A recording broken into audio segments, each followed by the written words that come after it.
Alright guys, can you see me? There's a mirror behind you, so I'm trying to look in the reflection and see, because in case you guys didn't know, I do use my phone to film these videos. Alright guys, welcome back to my channel. Today we are going to be doing a craft project. You heard me right. We are delving into the world of crafts and I'm very excited.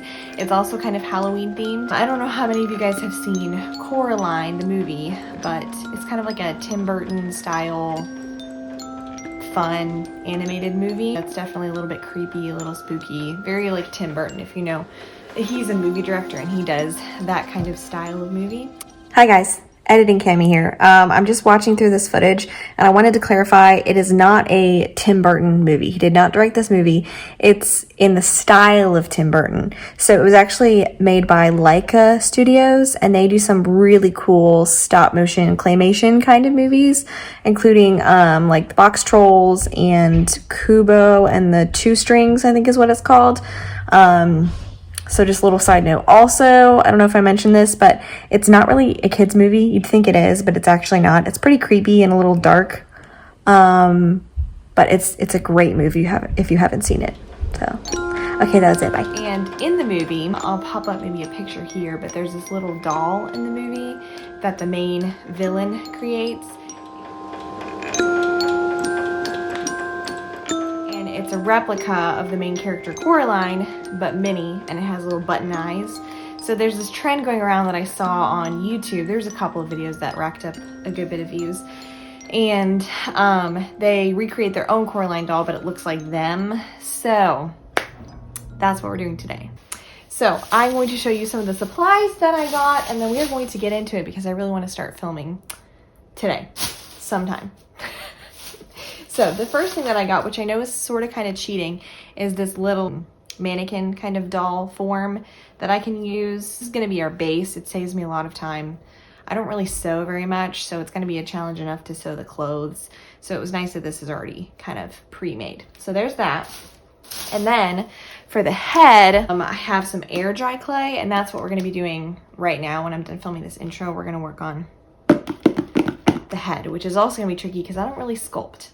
My twin sister is the artist. I do it for fun. She does it for a career. So if I have any problems, I'm going to have to FaceTime her and get some advice. So there's the air dry clay. And then I also bought wire. This is going to help me stabilize the head. So I'll probably cut off the head, stick the wire in there, and probably stick it through the arms and the legs and give it a little bit more structure so that I can bend it and pose it. And so that the head just won't go as soon as you put it on, because it's going to be kind of heavy. I did get this for the hair, and I know the color's not exact, but you kind of want it exaggerated anyways, and I just really liked the color, and I thought it was cute. It kind of matches my reddish brownish hair. And then I got some paint. I got 2 different size of buttons for the eyes to see which ones I like better, and some needles and thread for the clothes. And then I got a bunch of little knickknacks for the accessories. So you'll have to wait till later in the video to see those. It'll be something to look forward to. So first thing we're gonna do is I'm going to work on this clay head. I also have aluminum foil so that I can make the base of the head a little bit lighter and not so heavy. Because if you do it all out of air dry clay, it'll take 20 years to dry and it'll be way too heavy. And we don't have time for that. So I've got aluminum foil to kind of stuff that inside. And then I didn't really think ahead, so I didn't get like clay tools. So I did get 2 paintbrushes for the painting, but I figured I could just use the ends of these for some of it. And then I stole, my nephew does like kinetic sand kind of stuff. So I stole these, which are technically for kinetic sand, but hey, this is perfect. This is what I needed.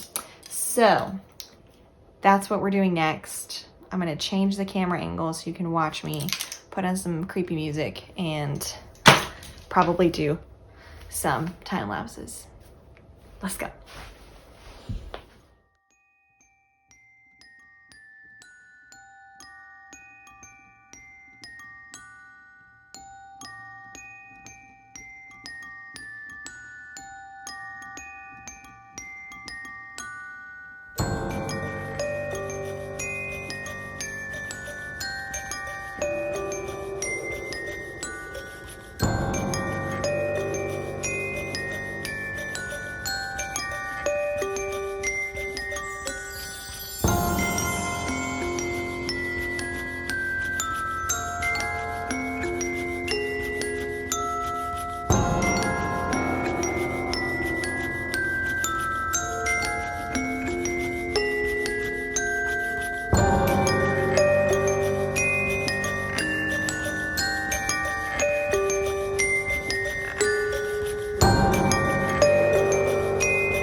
Not at all creepy.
Guys, I'm back.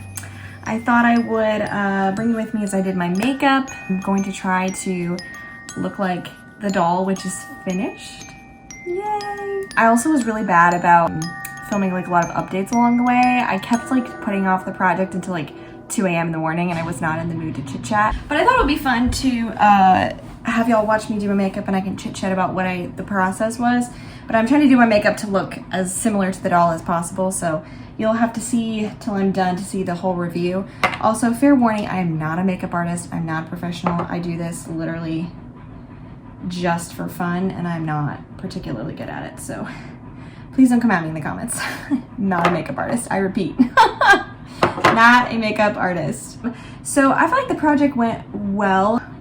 It took me multiple days because the doll head, the air dry clay part, took absolutely forever to dry, like literally days, even though I put it in the oven, which you're not really supposed to do with air dry clay because it cracks, and mine did end up cracking a little bit. Still, it's still fine. Kind of adds to the creepy effect. So that took days to fully dry, and you can't paint it until it's fully dry because it will mold and like soak up all of the paint. But yeah, I went okay. For the first time, considering it was my first time ever sculpting anything, ever, I was really happy with how it came out. And I wanted it to come out more like the Coraline doll and not necessarily an exact replica of me, because obviously my face is very like long and the doll's face is pretty round, but that's the style that I was going for. So I was pretty happy with how it turned out. So I baked the head of the doll in the oven, let it dry for a couple of days, and then I, of course, painted it with my cheapy craft paint, which worked perfectly well, honestly. Then was able to glue on the yarn hair. I kind of did it in rows like you would maybe like, I don't know, a wig or something. I also, of course, made the clothes, and I just used some clothes that I was able to get from like a thrift store, and just cut those up and like cut along the seams and stuff to make it the least possible amount of work for me. And also, I do not sew, like zero. I don't sew. So the needlework, or whatever you want to call it, is actually terribly messy, and you can see all the stitching and everything, but I figured it kind of added to the effect, and I didn't know what I was doing. So all things considered, I actually kind of like how it turned out, and we're just going to call it intentional.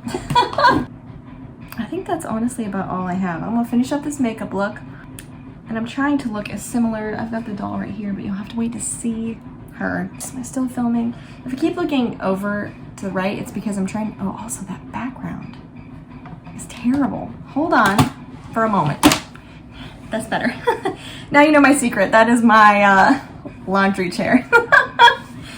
Whoops. Okay, where was I? So I'm gonna do my eyebrows, and looking at the doll, they're pretty red, so I'm just gonna go in with a pretty red one, and this is how I do my eyebrows. I use eyeshadow, which is totally not what you're supposed to do, but I mean, if you think about it, it's just powdered pigment, and I get an angled brush and just kind of go in and fill them in, because I have eyebrows, they're just very light. I have like the hairs, they're just blondish light brown, and you really can't see them. So we go in and we fill them in. Ta-da! All right, so I'm just gonna go in all over with this brown shade. Just kind of give myself a little bit of color. I'm not gonna do anything crazy here. Looking good. The last thing we gotta do is lips. Now, here's another little trick of the trade. Not that I know what I'm doing, but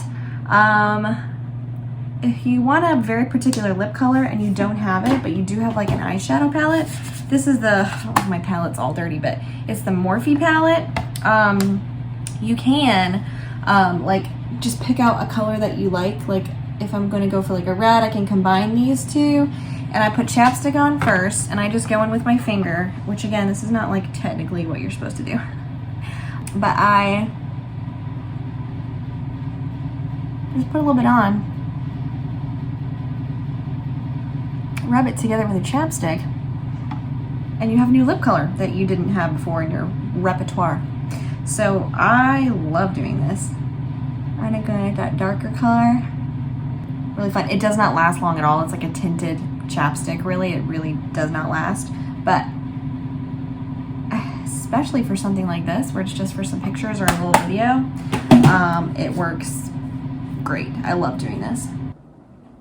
All right, there we go. You ready to see the doll? Because I am excited to show you. You ready? You ready? You ready? I'll make sure she looks her best. Okay. How cute is she? I love her. I am obsessed. I feel like she turned out really, really cute. I think she looks like me. Ta-da! There she is. I'll get some cute, nice close-ups of what we got going on, but there's a side-by-side. I'm gonna stand up so you can get the full effect. So I got my jeans. We got our little matching shirts.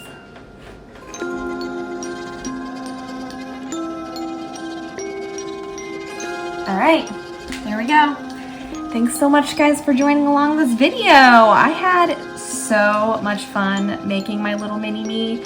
Honestly, too much fun, and I want to do another craft project in the future, so maybe leave below in the comments some ideas of any other craft projects you want me to do.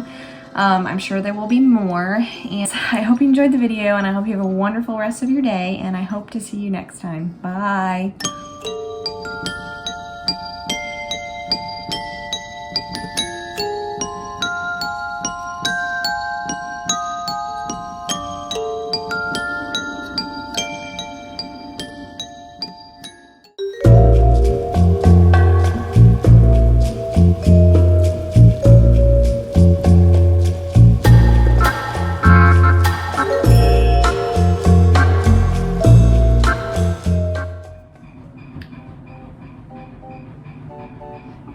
That'll do. That'll do. Cannot talk while I do my mascara. Can't do it.